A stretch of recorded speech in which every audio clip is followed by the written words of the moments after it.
taking the time to be here for this really exciting evening. I'm Heidi. I'm the practice manager with the clinic, and we have some of the rest of our team here too, Adam, Annie, Brooke. We'll be sharing the time with Dr. Tenzin Namdul also for the first half, and then the second half will be our co-owners of the clinic, Fran, Bieganek, and Guy Odishaw.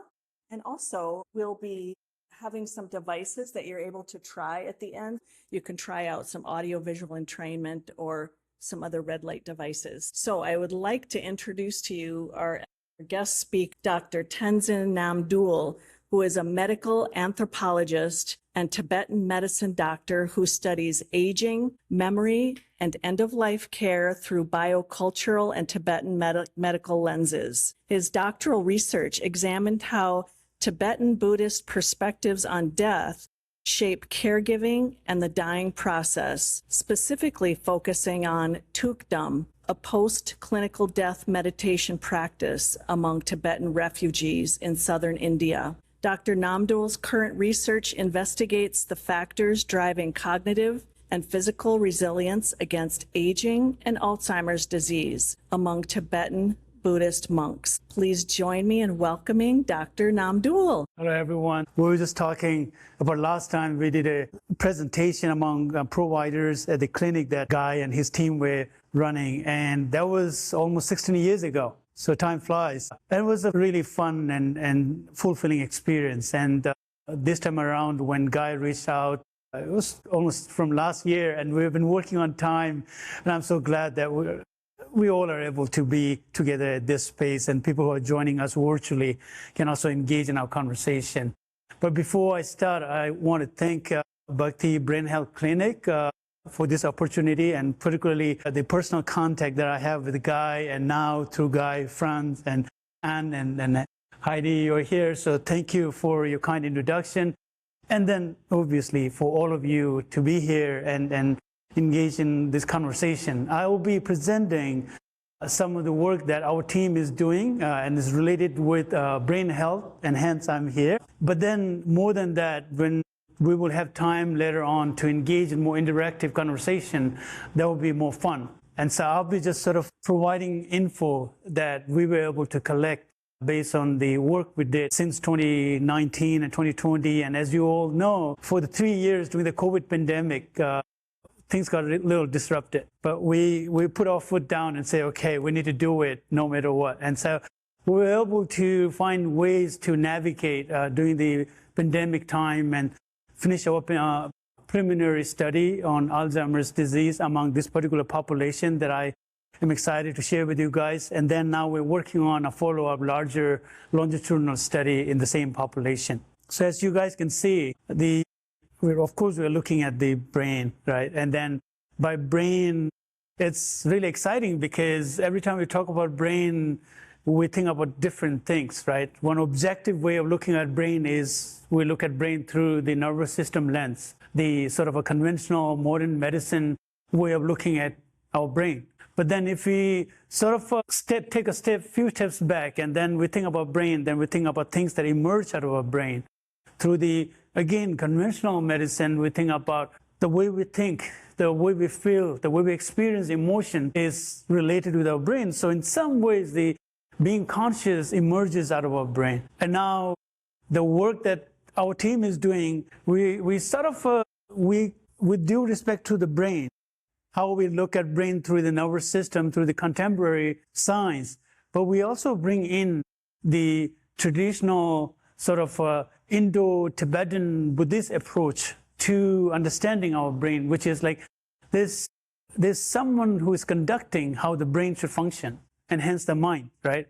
And so it's exciting when we look at the brain, then we look at the emotions and thought and feelings, then we look at someone who is riding the horse, if you will. So we will do that. And then the study that we have done, preliminary study, and then the study which we are working on right now is called LAMAS. So these days we all need a sort of a interesting or a fancy acronym, so we call it LAMAS, and it's a lifestyle assessment and monastic aging, or Alzheimer's. And so sometimes we use aging But for the sake of our work right now, and as we all know, when we have to apply for R01 grant for the federal funding, we need to find, again, a specific topic that we want to work on, and hence the Alzheimer's study, and so therefore it's called LAMAS. Now the question is really why we should study the Tibetan Buddhist monk's brain, right? We could study anyone's brain, but we choose to do that in that particular population. We might ask or get asked, like, why we should even care about brain health, right?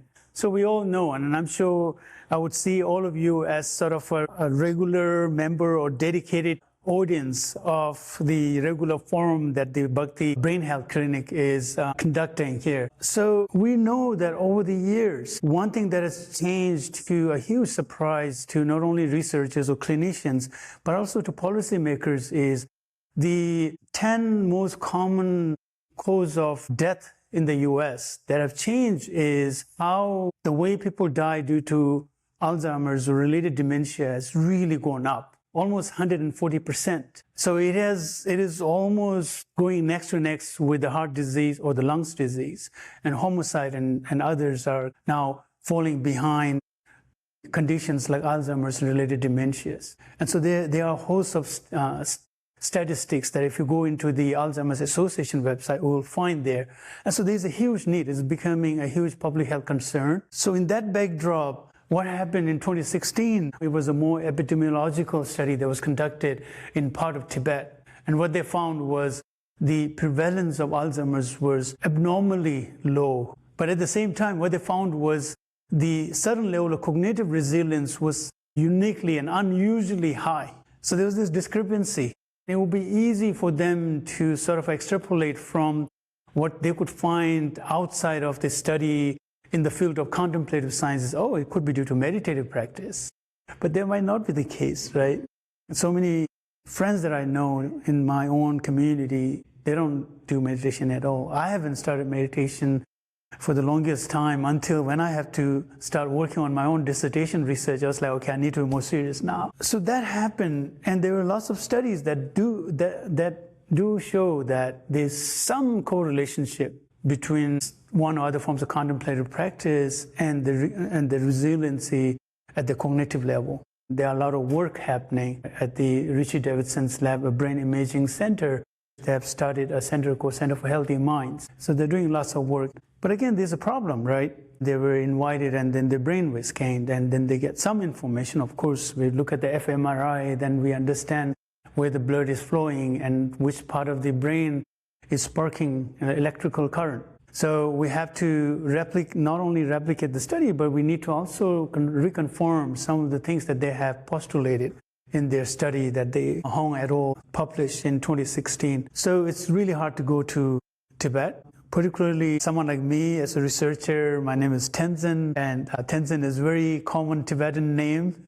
If you go into any Tibetan community and shout out Tenzin, half of them will look at you. So it's a very popular, yet it's quite sensitive name because anyone who has Tenzin as a first name has received name from the Dalai Lama. So I haven't really gone by myself to receive a name, but my parents, when I was conceived, they would in advance request a name from the Dalai Lama's office, and then everyone who got name from the Dalai Lama's office, the first name would be Tenzin. What does Tenzin mean? Why Tenzin always is the first name when we receive name from his office? So then we have to scout place outside of Tibet, right? And as probably most of you know, that outside of Tibet, India is the country where there's a largest cohort of Tibetan refugee community, and more so in southern India. 3 of the largest Tibetan monastic universities are located in southern India, and which were reestablished in early 60s when the Dalai Lama and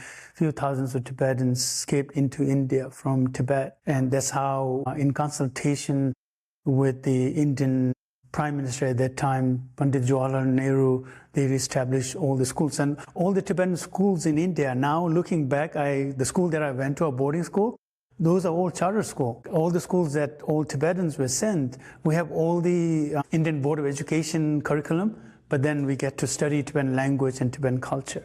So we say, okay, let's go and see if we can do some work at the monasteries. And And as I have here, in addition to a very similar sort of cultural milieu that used to be in Tibet before Tibet was invaded prior to 1950, those settlements have a very similar way of living. And the sort of communal infrastructure, landscape, I mean not environmentally, but the way they have structured it, the landscape right now is very similar. So we went there, we met with all the abbots of 6 monasteries that we began with. They have close to 16,000 monks and nuns. And so we worked with.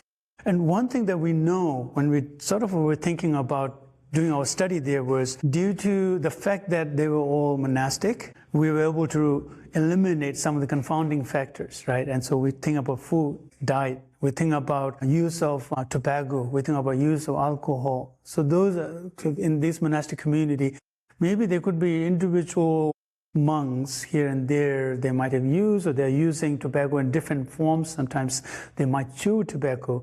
But on a larger scale, we can't find any monk who would indulge in alcohol consumption or smoke or use of tobacco. And the exercise also, they don't necessarily have sort of a sporting event or culture of playing sports regularly, but they do engage in some normal exercise in terms of walk and other similar, like they do prostration, a little bit like the Surya Namaskar in yoga asana, and so they do that, but in a little less rigorous than the asana in yoga.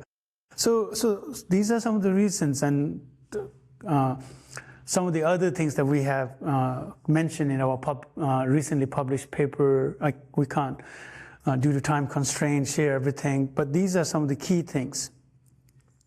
And also I wanted to quickly share that, as Heidi mentioned earlier, that my dissertation work was looking at how Tibetans in that same geographical area are dying. When I was practicing Tibetan medicine in India, for some reason I was quite intrigued by the way people are dying. And fortunately, around that time, I had a chance also to be one of the field investigators to go around collect data from some of the Buddhist practitioners who were willingly and intentionally prolonging their meditation even after their clinical death. I spent a year and a half or two, close to 2 years in my field site. And so as an anthropologist, as you all know, we really have to get our hands dirty, right? So we have to pull up our sleeves and go there, and we have to spend time there. And so I lived with monks and in the monastery for 18 or a little more than that months.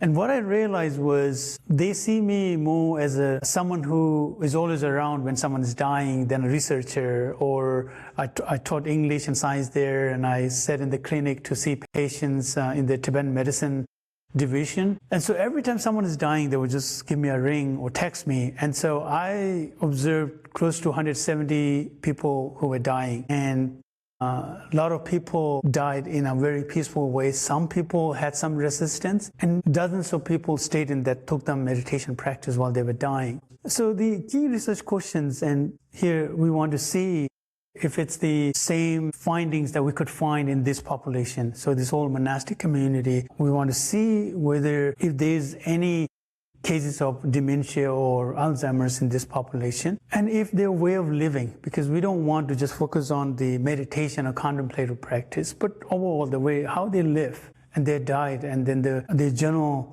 worldview / perspective about their life could provide any kind of either a risk factor if we find more cases of Alzheimer's or dementia or even a mild cognitive impairment compared to the study that was published in 2016. And if so, what's the risk factors? Or if we don't find anything, and if we are able to reaffirm the findings that they published in that paper, then what could be the protective factors? So it's a very quick glance over here. We don't want to spend too much time on this, but I just wanted to let you guys know what we did. And so we recruited a little more than 200 monks. And these monks are 55 or older monks, and we collected, we did a really pretty expanded survey when we were collecting data, and certainly it includes their demographics, physical activities, mental health, the day-to-day physical life or physical activities.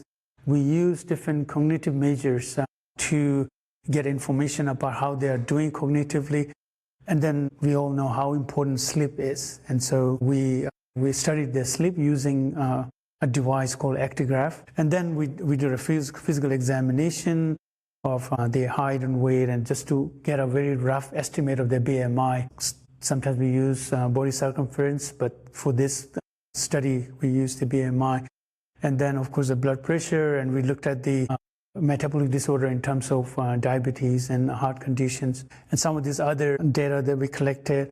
In terms of biospecimen, we collected saliva for genetic tests, as well as we collected urine samples from this population. And so if we look at the demographic, we see that in terms of place of birth, most of these participants, or the monks, they were born in Tibet. And so these are the monks who came to India either during the early 60s or in 70s and 80s. And most of these monks are in younger ones in 60s, but most of them in 70s and 80s. And we also sort of call them, refer to them as the sort of the tail end of wisdom keeper. And so I think some of you might have heard about the study being done up in Duluth.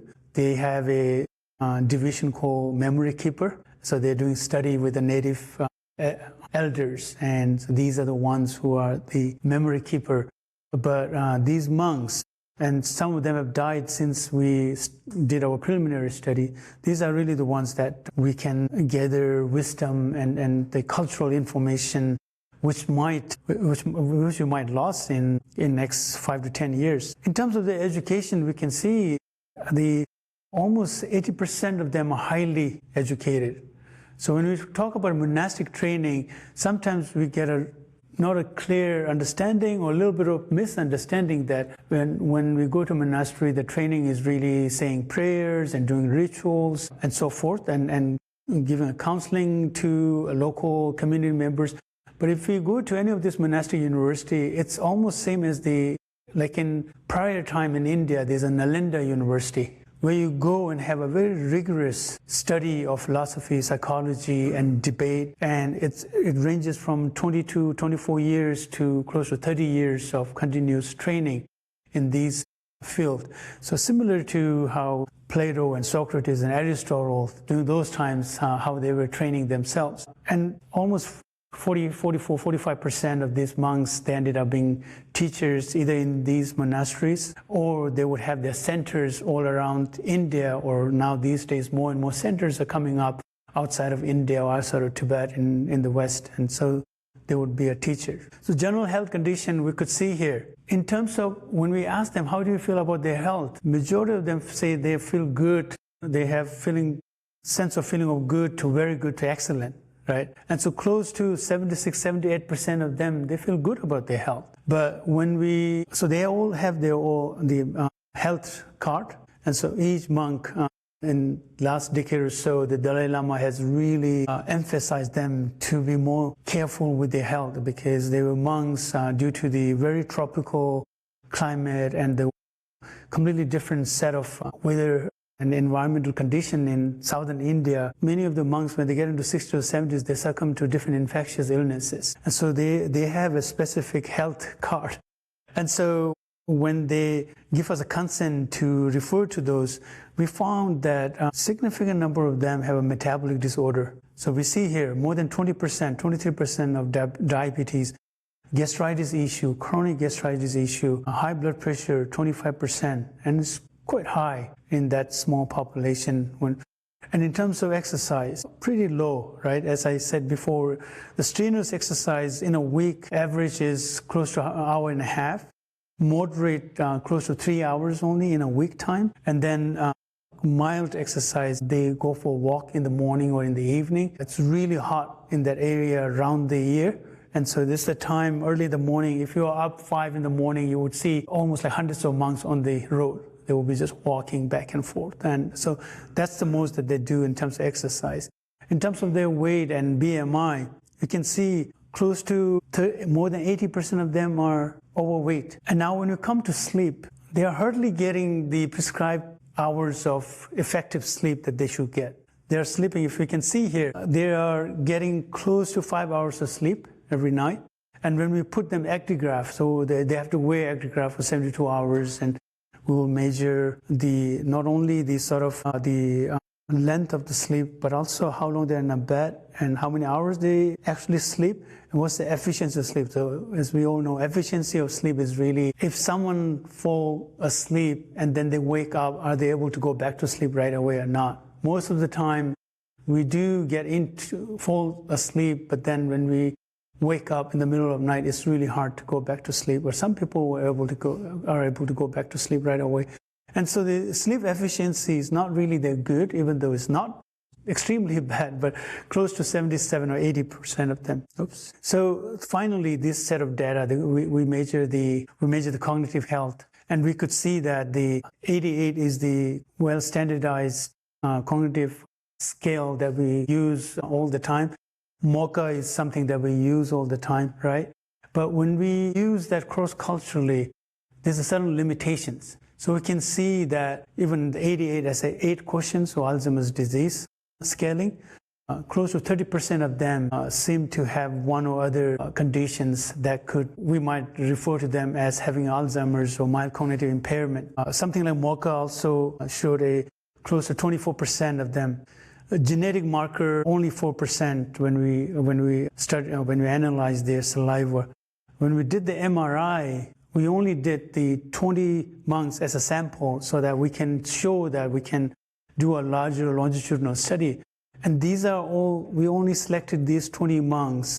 First, of course, they give us a consent. The second, they give us a consent also to do a clinical cognitive test, which is being run by a psychiatrist who came with us to southern India, and then those who are older than 85. So all of them MRI showed a normal findings, and we couldn't find anything. So based on the metabolic disorder that we see, the BMI, higher range of BMI, in terms of overweight, in terms of lack of good sleep, we might think that, oh, okay, there's all these risk factors that we could see, and there could be at least some cases of Alzheimer's disease. And as we all might be guessing, we didn't find anything.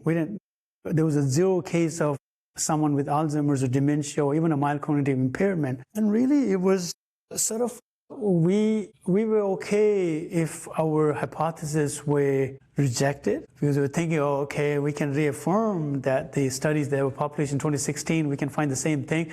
But we were also really keeping ourselves prepared that, okay, maybe we might get proved wrong, and especially when we saw the substantial number of metabolic disorder. So we went 2 years ago to present our findings to all the monasteries, and our final presentation to all the abbots and the senior teachers came. And so we presented our findings, and we discussed with them what could be the secret sauce here, what could be the protective factors, because you guys have all the risk factors that we could find someone with Alzheimer's or mild cognitive impairment, and we didn't find anything. And as we found in our data and some of the data that I showed to you guys, 2 things they told us and we saw was they were all not only highly educated, but lifelong learners. They don't stop learning. So even these monks who were, as you see, they were in 80s or 90s, but they were always in touch with their text. They were always engaging in debate. And so debate is one of the primary mode of training young monks and nuns. And so it's really like a dialectical way of educating oneself and others, right? And so, thank you. And then the other thing is, of course, meditation practice. But again, here is the main thing that I wanted to share with you guys is meditation practice is not necessarily just staying still and sort of having a non-judgmental observation of everything that's happening in our mind or in our brain, or just kind of a sitting still and just try to be in touch with the sound and the sensations and just be with that. And so meditation for people or the participants that we studied, it means way more than what we have understood in this part of the world, which is like mindfulness meditation. Now we talk about self-compassion.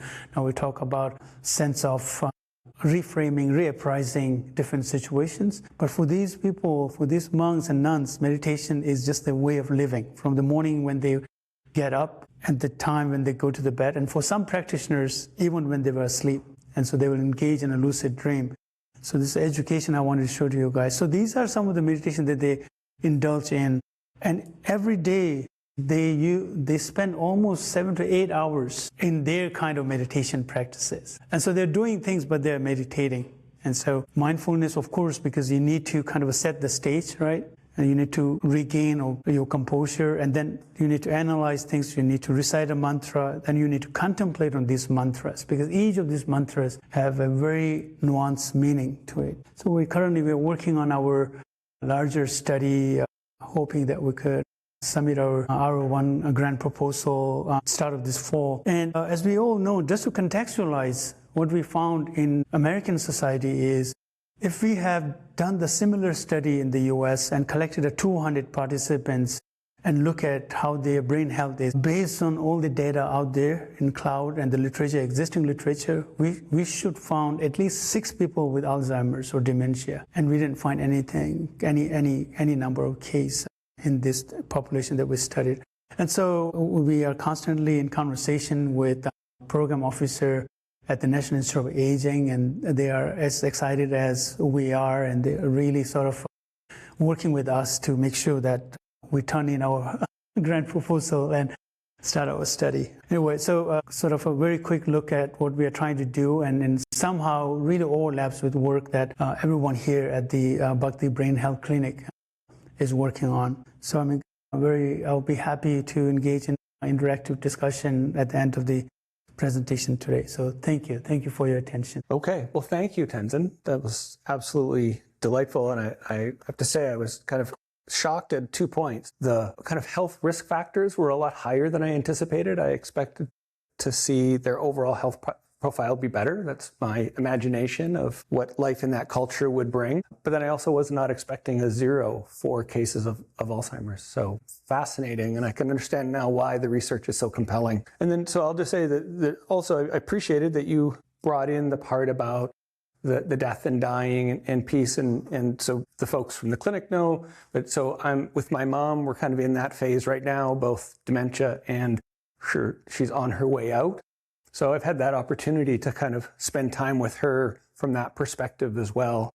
And it's all so far just been a very sweet occurrence. And I have gratitude for the grace of it. But tonight was, thank you. So we're going to talk about brain health from a completely different perspective, but not as completely as you might think. So some of the things we always like to talk about is who our mentors are and kind of who we've followed in the path of. It says a little bit about what we do and how we do it and why we do it. And then we always get this question, is there research on what we do? Absolutely. You can see here. So we're approaching 4 million studies in the general area of electrical stimulation. So that's enough. And then if we break it down into some different, subcategories and conditions, you can still see there's quite a bit of research. If you've ever tried to go and read some of the research on something, if you get through 3 studies, you win. But if there's 20,000, say, not going to get to all of them. So one of the things that I'm finding very fascinating about what's happening in the area of bioelectric medicine and just biology in general is how the language is shifting to sound more like traditional medicine, something like traditional Tibetan medicine. And one of the things that's talked about in the traditional forms are things about energy and about the flow of energy and the importance of harmony in the flow of energy. And if you've spent time kind of studying those traditional forms, you're used to that language. It's not the language of Western scientific medicine. But these days we're seeing more and more of that happening, where they're starting to see that indeed we are a flow of energy. And that's some of the perspective we're going to talk about tonight. So this is a little bit kind of the old paradigm, a new paradigm. So the old paradigm is a little bit more of a mechanical model. Genes determined everything. I think Tenzin did a good job of pointing it out. But also here, the most recent stats are saying about 7% influenced by your genetics. So that leaves a lot of room. And then Tenzin pointed to a number of the factors that make up that 93% of general kind of lifestyle factors, and then pointed to some of the ones that are, demonstrably carry much more weight than some of the other ones that we might think of. And I would say we see that in our own clinical findings as well. So there's this model that's kind of coming more into popular culture, this idea of a body budget. And the idea is that the brain is kind of the CEO of the organization, and a CEO's job is resource allocation. So how is the brain allocating resources throughout the body? So we often think about the brain in terms of cognition, so brain related to thinking. But the biggest thing that the brain spends its time doing is running the body. So when we're working with people, and you're going to see an example later of neurofeedback, the conversation is always, well, will it improve my memory? Will it improve my executive function? And the answer is, of course, we hope, yes, it will do that. But what is missed is, will it help regulate my blood sugar? Will it help regulate my blood pressure? Will it help my digestion? All of these factors of just all of the nuance of keeping the body going. The brain is managing all of that, and that's the biggest job that it has. So one of the things, there's another part of neuroscience that's getting more attention is this idea of predictive processing. So we think things, like we think about it when it's happening, but it turns out that nope, our brain is predicting multiple scenarios, and then what happens in the world lines up with one of those, and then that's what we call reality. So our brain is always predicting ahead of time. And if you've ever had the experience of maybe like you thought somebody was going to hit you and you said ow before, right? That's predictive processing. That was your brain anticipating this looks like I'm about to get hit, and getting hit hurts, and then the response, right? So this is what our brain is doing all the time, is, what happens. And so in the world of we talk a lot about trauma, a word that has been used around that is kind of safety. And so this is shifting a little bit to this idea of certainty. And it turns out that what our brain runs on is certainty. And when our environment lacks certainty, it's really hard on our nervous system. So this could be an alcoholic parent, maybe, that is not how they interact, how they move through the world is not predictable. That could bring the uncertainty. There could be any number of things that will bring that to you. Changing schools. So you think of a military child that changes schools often. There's a lot of things that can undermine the certainty. You might say the world we're living in right now. There's a lot of uncertainty in our day-to-day, and the effect that just has on disrupting this basic function of our biology. So what we see here is just kind of a graphic representation that what happens when there's uncertainty, it drives our metabolism into running multiple scenarios of what might happen, right? So now we're running more scenarios of the things that could happen, preparing for all of them, and that just burns our body budget. So what that will do is it can cause we can have an increase in cortisone or cortisol. We can have an increase in glucose because the brain is just chewing away on all possibilities. Brain uses a lot of energy, so more glucose production. What this leads to something we think about as diabetes, which is an insulin resistance. So there's this model emerging of not just insulin resistance, but kind of energy resistance, right? So there's a resistance of flow, the movement of energy in our system, and we want to think about energy and information at the same time, right? So not just energy like fuel, but energy and information. So our system then kind of gets congested, and we don't have the flow that we need. And so that's part of this model being put forward by Christopher Picard. He's on the energy side of this.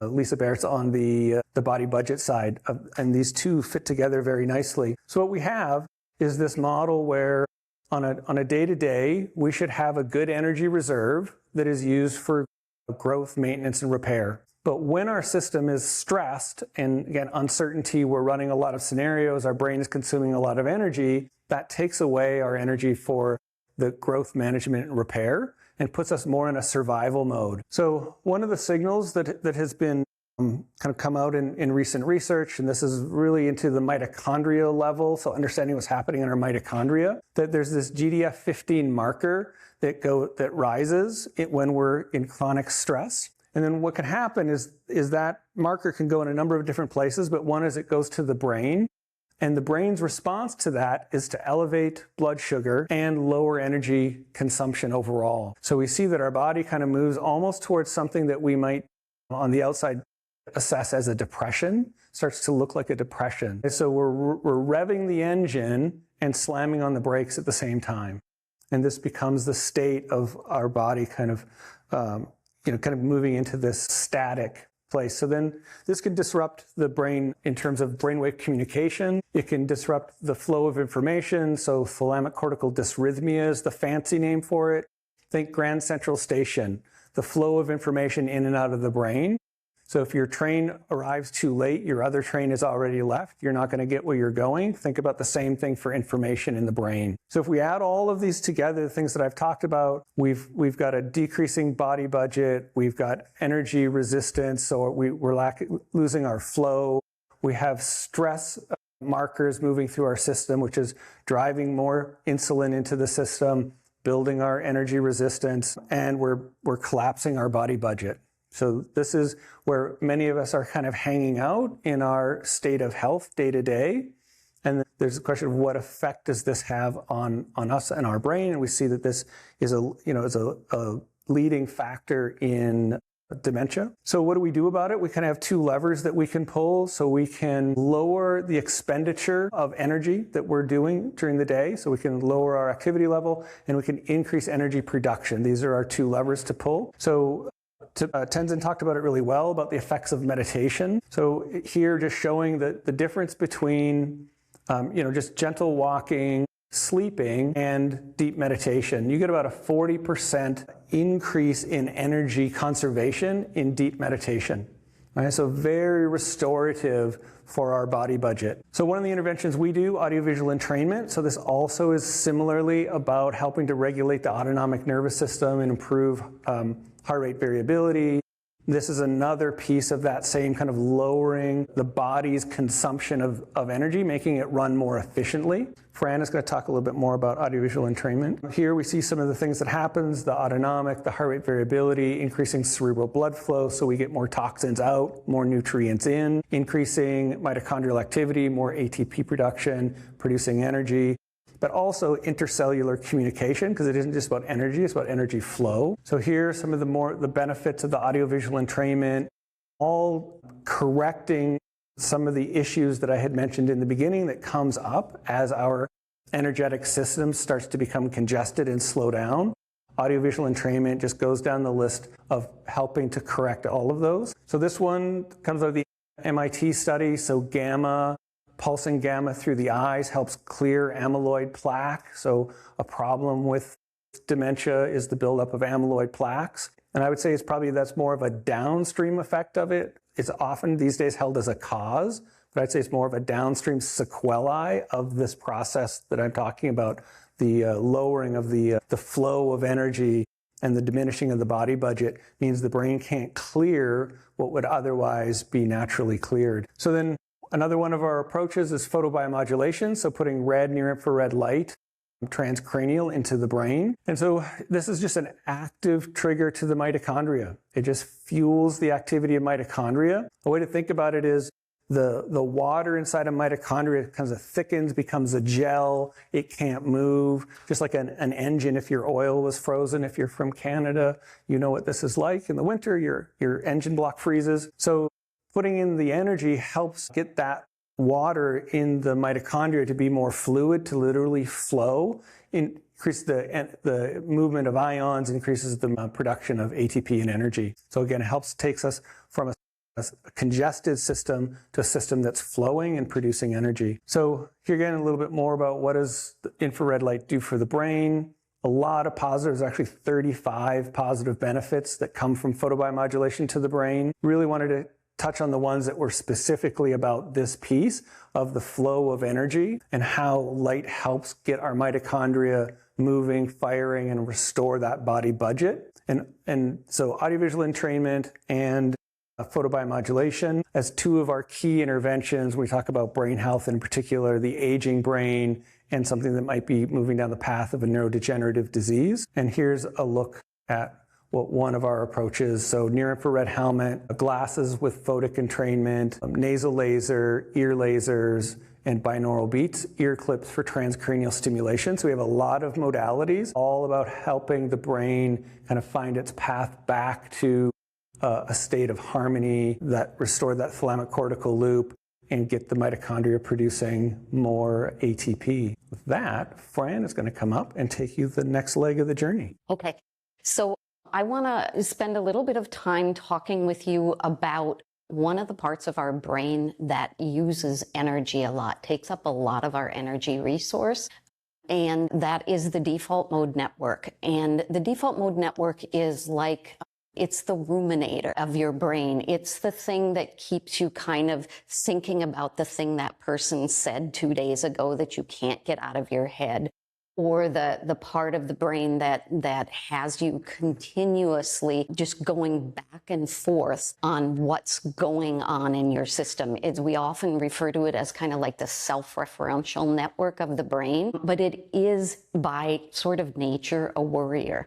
And so it sucks up about 20 of the energy that your brain uses, so at any given time.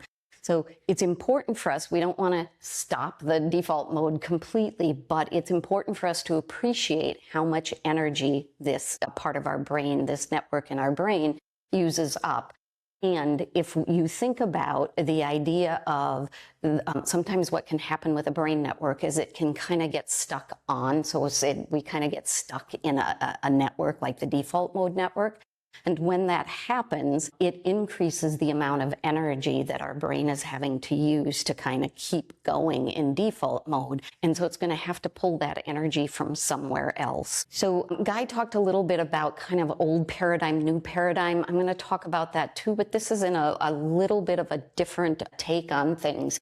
So I want to introduce this idea of aperiodic noise. So if you think about, imagine that you are at a school, let's say a high school, and you are outside of the high school, standing outside the music room, looking in the window, and you're watching and you can see somebody clapping, and they're doing this rhythmic clap, right? And it's just this same pattern over and over and over again. That's a periodic process happening. It's repeated and regular. So then imagine you decide to walk in the school, so you open up the door to the school and suddenly you hear kids talking, you hear the shuffling of footsteps, you hear papers being thrown around, somebody's slamming a locker, you hear the tone of a school bell, all of that noise starting to happen, but it's not happening in any regular pattern. Right? It's just kind of chaotic in the way it's being presented. That is this idea of aperiodic noise. Okay? So if you think about that in regards to the brain, that happens in our brain, and our default mode can be a real stinker when it comes to that. It can really contribute to that idea of aperiodic noise. So there's been a lot of research done looking at, Tenzin's talked about it, Guy mentioned it a little bit, like doing research on monks and meditation. And so a lot of the research has been looking at the idea of, or assuming the idea that monks who meditate regularly, that they're producing a lot of 40 hertz gamma waves. So that's been kind of the common belief for a long time since they've been doing these studies.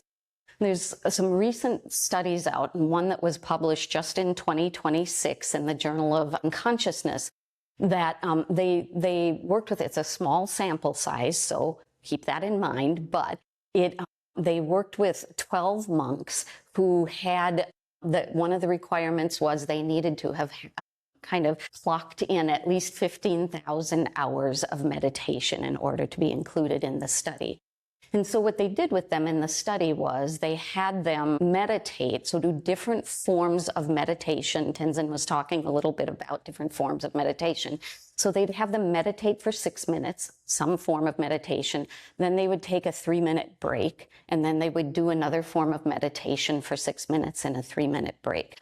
What they found as they were mapping the brains of these monks while they were doing this meditation process was that one of the things they did once they got their data was they separated out the periodic waves, so the rhythmic waves. So gamma is a brain wave. It's a rhythmic or a periodic wave.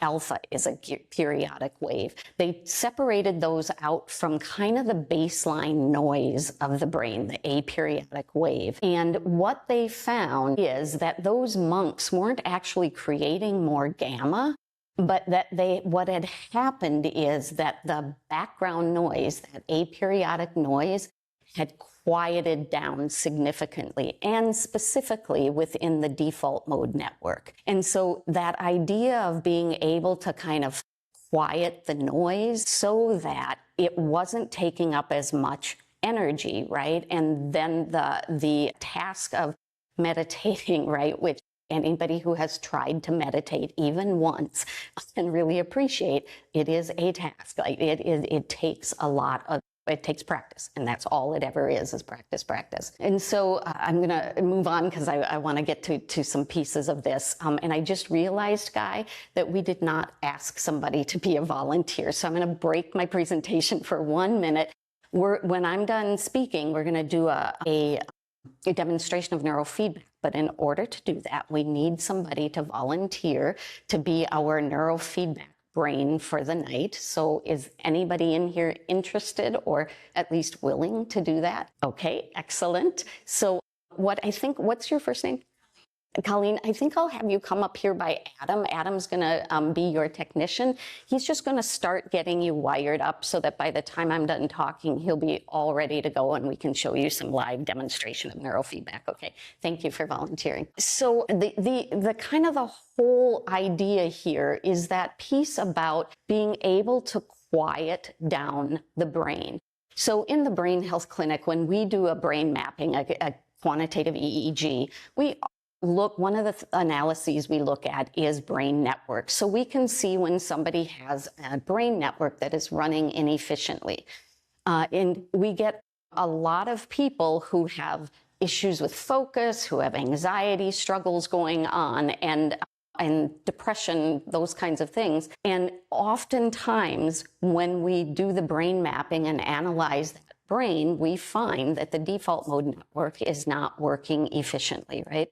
And so what we can do with that is we can work on regulating the default mode network and thus then creating, not getting completely rid of the aperiodic noise, but balancing it out so that this 1/f slope and that is showing up here is a mathematical equation that just really is looking at, this is showing us that when somebody has a resilient brain, they have a pretty steep 1/f slope. When they don't, and their brain is more hyperactive, particularly in areas like the default mode, that slope starts to flatten out. There's a lot more of that kind of chaotic background noise than there ought to be for optimal brain functioning. And so so those monks, if we were to apply this to them, we would see that they each, when we did their data, would have a pretty steep 1/f slope because they had much less of that background aperiodic kind of chaotic noise happening. So what we do in the brain health clinic is really address these kinds of things. And one of the things I love about what we do, people come in to see us because they tell us they have an issue. I've got anxiety, I've got depression, I've got ADHD, whatever it might be.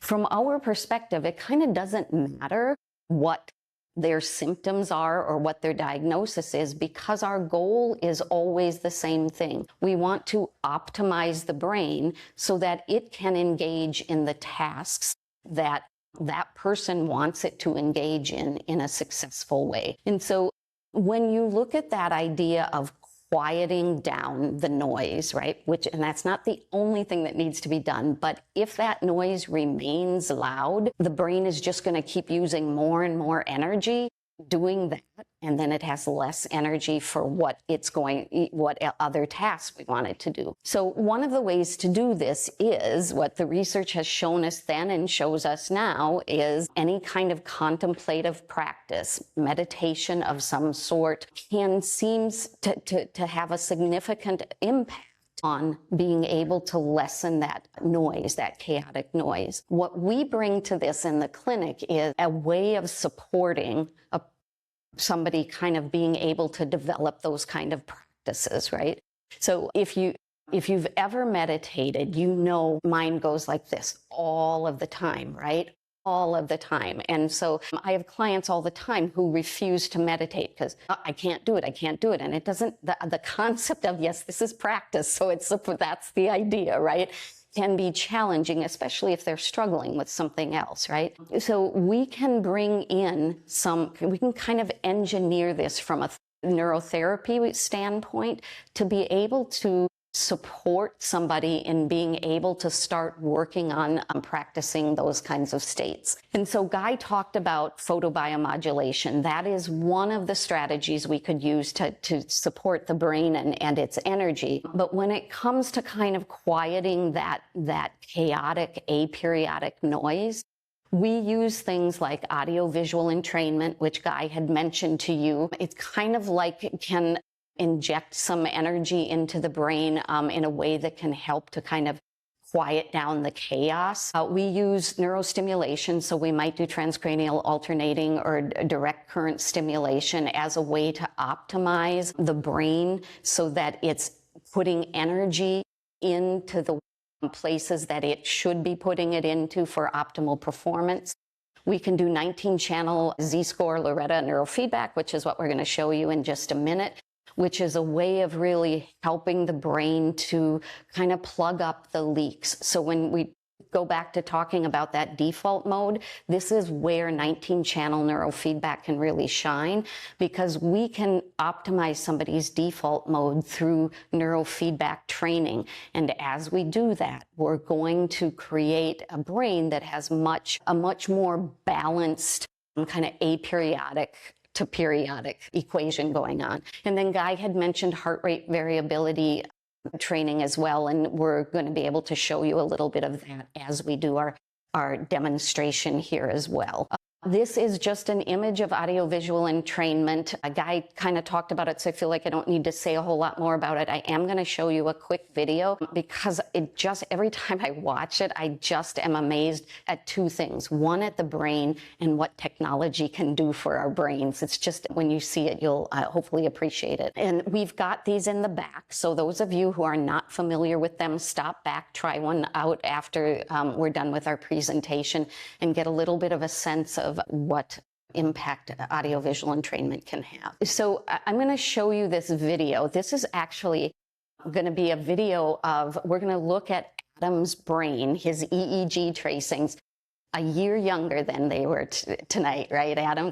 For those of you who didn't hear earlier, it's Adam's birthday. And he wanted to spend it here with us. Can you believe it? So what Adam and I did is we wired Adam up, put the cap on him, and I started recording his brain waves. We also had an audio-visual entrainment device on him, and we're going to turn it on at some point in time. So when we first look at this video, what you're going to see is Adam's brain waves doing a whole lot of beta, mostly beta wave. There might have been a little bit of fast beta in there too, because he's just sitting there thinking about whatever it was he was thinking about while we were doing the recording. And then I said to him, okay, and he pushed the button for the AVE to turn on. We had it running an alpha protocol because alpha waves are easy for anybody to recognize when you're, at least to notice a change in when you see them on an EEG. What I want you to notice about this and appreciate about this is how quickly that AVE device moves that brain from a state of kind of like busy brain to calm, kind of meditative state. Okay, so right now we're just seeing a bunch of beta wave here. Adam's just kind of sitting there thinking about things.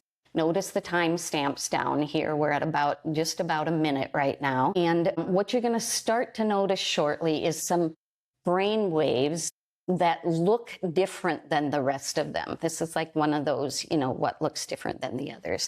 Did you just see some, Annabelle? Because I just saw you pointing, okay.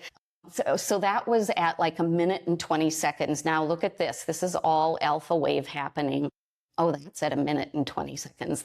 And so we're starting to see his brain start to pulse at that same rate that the audiovisual entrainment device is pulsing at. And what we're going to see just shortly here is his brain just starting, like we're seeing it in a few spots, but we're going to start to see it just begin to propagate in all of these different areas of the brain. We're now just under 2 minutes. There it goes. Isn't that just lovely? So we're at 2 minutes, just under 2 minutes, and Adam's brain has started to produce the same frequency that we have been introducing to him.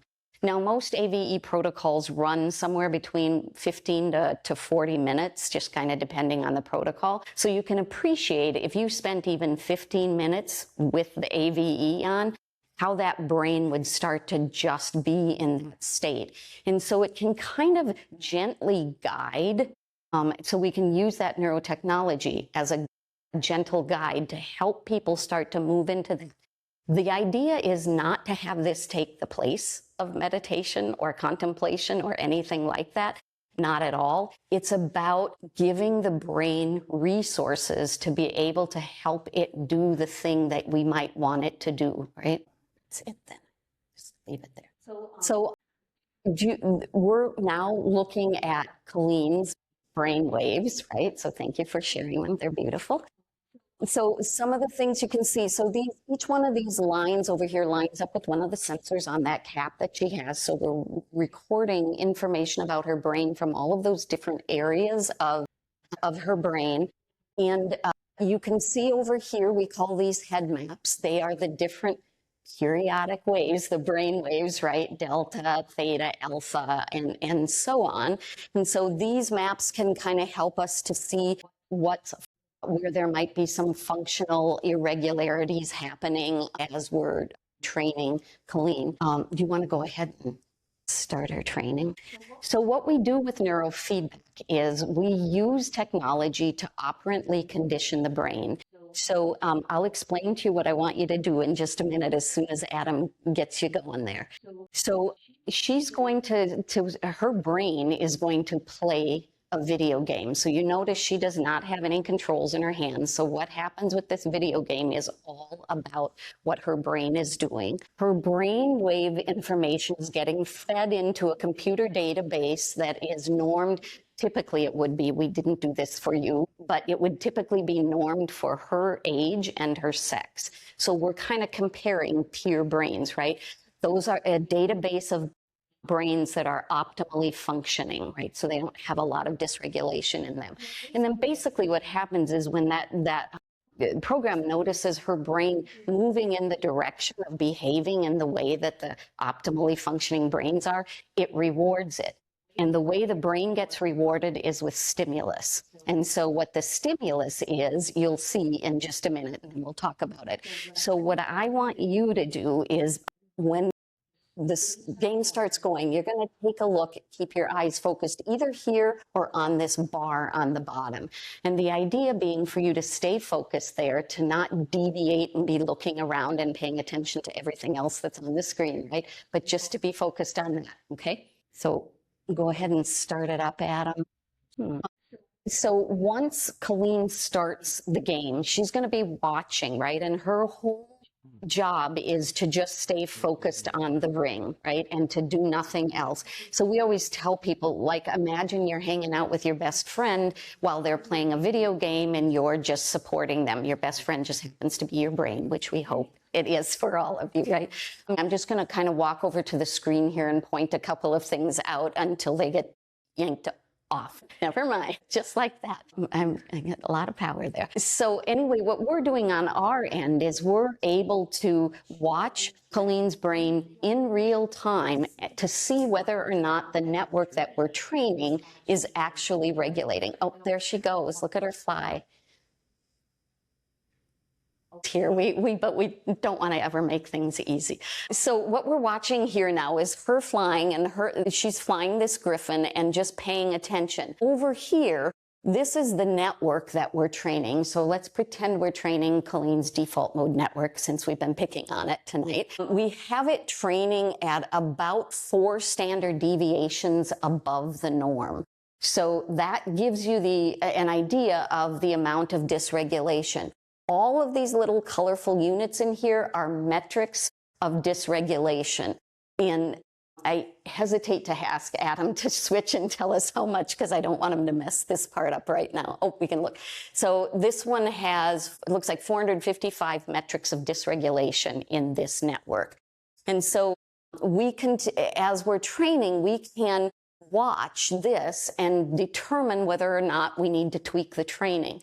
The beautiful thing that happens with this, and I think it's why part of why our techs hang around with us and don't jump ship, is that it's pretty powerfully incredible to watch somebody's brain change in real time. It's just like, and it's the brain training itself. Like, we're not doing much to it, right? Other than providing some guidance to it. And so this is the process that she would go through. Typically, once she's been with us for a couple of 2-3 sessions, we've got her up maybe to training 40 minutes of neurofeedback doing this. At the same time, we are also monitoring her autonomic nervous system. So you lift your hand up just a little bit. So you can see we have some sensors on her hand. She's got a belt around her belly.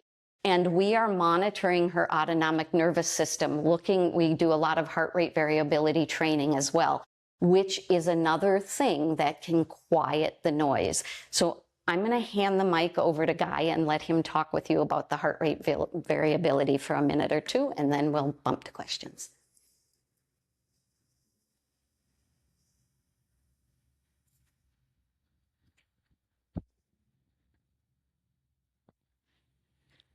Okay, so what are we looking at here? So we do a kind of a 10-channel biofeedback. So a little bit like we were looking at electrical signals from the brain when we were doing neurofeedback. Biofeedback is looking at electrical signals from the body. So really the exact same paradigm: neurofeedback, brain, biofeedback, body. So looking here, this is the respiration belt around the waist. This is the plethysmograph on our finger looking at a heartbeat or a proxy of the heartbeat. Peripheral temperature, skin conductivity, how much electricity is moving through the skin, so that, as our sympathetic nervous system goes up, we tend to sweat a little bit, conductivity goes up. If we're more relaxed, our skin dries, conductivity goes down. It should be stable. So if we see fluctuation here, we know a person's autonomic nervous system is more active than we would think. Blood volume pulse, so the volume of blood moving through the periphery. So this is a little bit telling us about like how the heart is producing the variability up here. So we tend to just jargon call this heart rate variability, but it's really biofeedback. But one of the main things we're looking at here is heart rate variability. So heart rate variability is the best predictor of all-cause mortality. So our overall health, so partly longevity, but also how is that going to go for us? How many incidences are we going to have with the healthcare system? The lower our HRV, the more encounters with the healthcare system, and the less optimal those encounters will go. So this is a measure that connects back to kind of what we were talking about in kind of the allostatic load and how's the body doing and the body budget. We get a pretty good readout of how the body budget is functioning, the management system, when we look at this data. So again, we look at the brain, and it's like, how is the brain managing the body? What's it doing? What's the actual functional approach that it's taking? And here we can see how well is it doing in doing that activity. So we like to do both. So we get a bottom-up and a top-down perspective of what's happening in the body. Central nervous system, autonomic nervous system, brain, body, integrated piece. If there's any differences here with the neurofeedback, biofeedback, the AVE device, people who tend to hang up dorsal vagal, so a lot of times that's through sympathetic activation.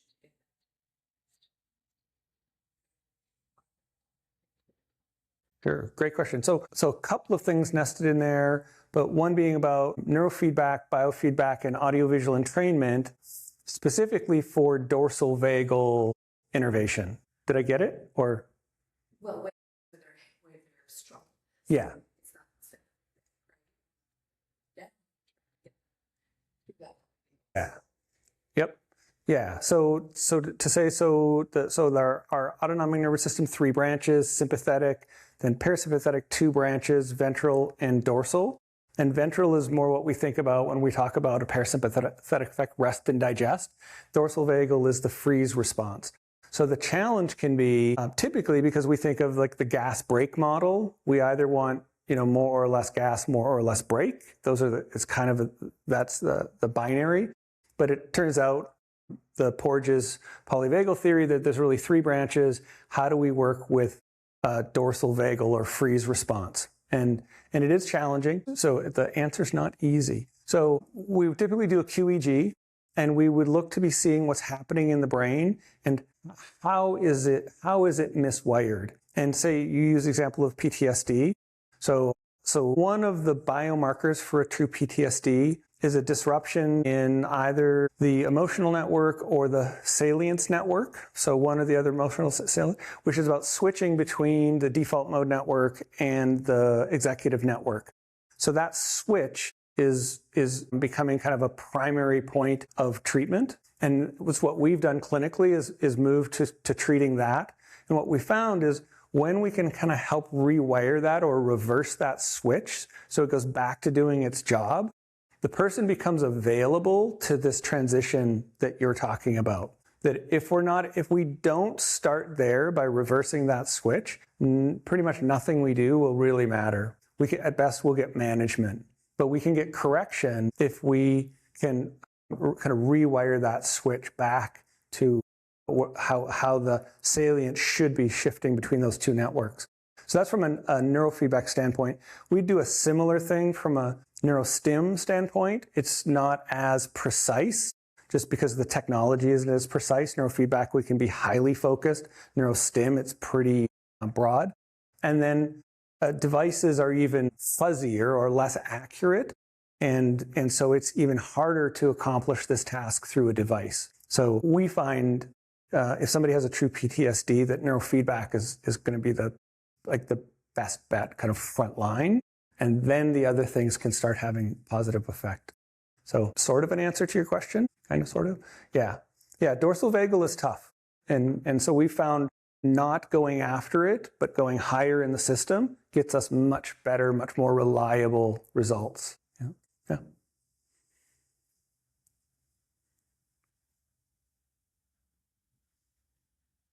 Okay, fantastic. Well, thank you all for coming.